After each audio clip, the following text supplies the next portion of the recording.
There are objects, and there's the phenomenon of experiencing the object. And those two things are not the same, and sometimes they're diametrically opposed. So consciousness is about the experience of objects, because we're living at the end of objects. And the key idea in phenomenology is called intentionality. It's the moment when a person extends their consciousness to some object. So something that happens behind us or that we aren't paying attention to doesn't really enter our consciousness, and thus we draw no meaning from it. But in phenomenology, this argument is all meaning of art comes from the audience, not from the work that you made. And if you don't believe that's true, go back and read Moby Dick again today. And I bet it means something different to you now than it did when you read it in high school. And the words on the page did not change. You changed. And because you changed, the meaning that you draw from the work has changed.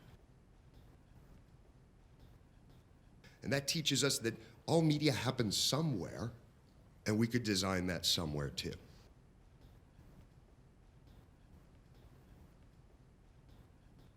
So if we can create, as artists, meaningful experiences for people, we unlock storytelling.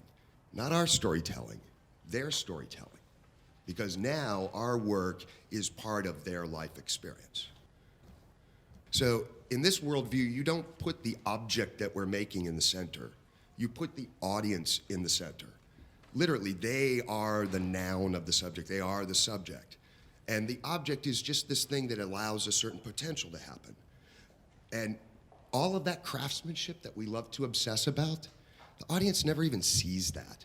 They don't see your story Bible that's 5,000 pages long.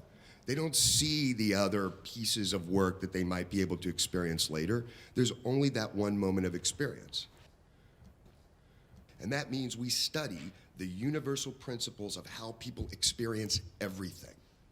And from that, draw the inspiration to design new things.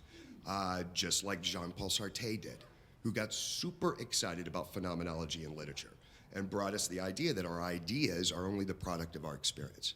So if you want to have more ideas, experience more stuff. Or Shepard Fairey, who literally says his work is an experiment in phenomenology and that its aim is to reawaken people's sense of wonder with the world.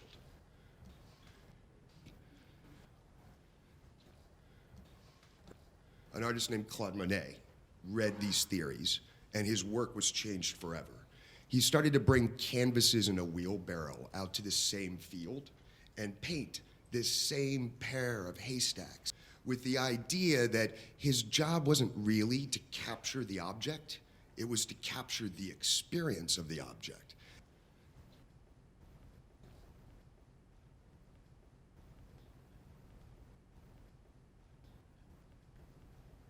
So I have an idea.